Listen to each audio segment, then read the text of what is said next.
This is a Walmart entree. Fairly good if you bake it. I didn't bake it last night. Put it in the microwave. Yeah, not bad. Of course, all it is just croutons and gravy and turkey and. But I mean, as far as comfort food's concerned, it's pretty good. So here's this big old canister of bag ties, and put it back down there. Oh man, take meds, brush teeth, keep phone on, see doctor. Done it. And here's some of that upside down cake from the other day. The little fridge is keeping these things cool pretty well. I got some V8 there. I probably should drink a little bit of that. The thing about V8 is that it's vegetable juice, but it's vegetable juice for people who don't want to drink real vegetable juice, because real vegetable juice don't have salt in it, and it tastes awful. I mean, it really tastes awful. And if any New Yorker who goes down to the juice bar and gets a vegetable juice without apple, they will tell you it tastes like crap. It's when you put tomatoes and carrots in it, and then you put some salt in it, that it tastes like V8. But mostly what V8 is just tomatoes. And tomatoes are practically the only vegetable that has any real food value to it,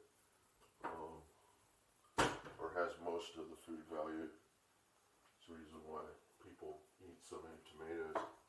But there was a time whenever people thought tomatoes were the devil's apple or whatever, and some guy had to sit on the steps of some courthouse and eat a full box of apples. Of tomatoes, I mean. And I say apples, tomatoes, and to point out that they weren't poisonous, because they come from the nightshade family, the same as the mushrooms, and I mean, their cousins can kill you, but tomatoes don't. Then they're a good source of a lot of stuff.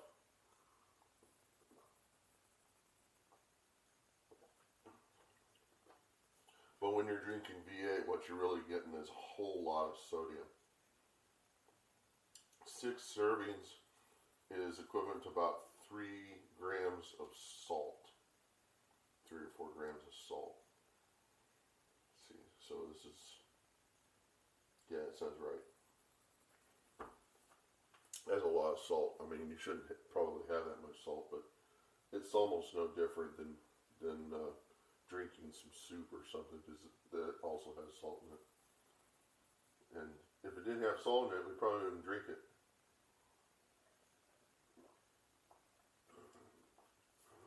This is what I'm going to have tonight.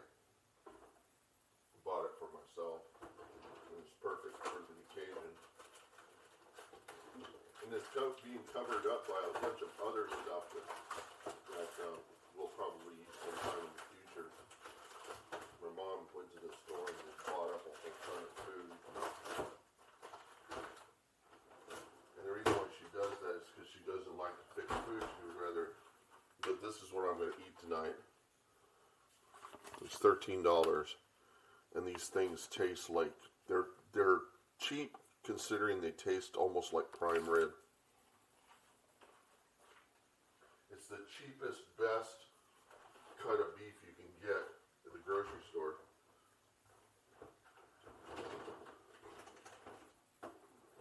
Tastes fantastic. It's got a lot of fat on it. I don't see any point in eating steak unless it's got fat on it. I mean, why would you want to eat steak that didn't have any fat on it? People say, oh, look, I can make steak and it doesn't have any fat on it. And you say, you just ruined the whole point for eating steak, which is because of the fat. You know, and to take the fat off and say the steak is good for you is even worse, because no red meat is good for you. It's not like the doctors are telling their patients, okay, go out and eat more red meat. They're telling them not to because they know it's there's a lot of negative benefits to red meat.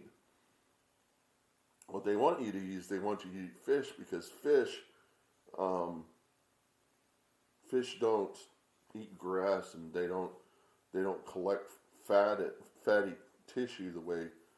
And the other thing is that the cows we have today are much bigger than the cows from years ago, like a decade, or I mean, like a century ago, and they're bred for their protein. They're bred to make protein. They're not bred to walk around like cows usually do. And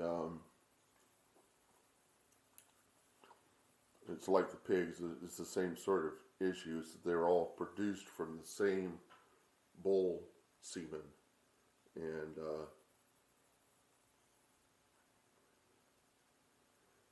they're designed to maximize the protein. And what they're fed is basically just as it's basically just as bad for them as their meat is bad for us. I mean, they have corn feed with like high fructose corn syrup or something. There was one time when they were feeding cows cow meat. I mean, they were basically turning cows into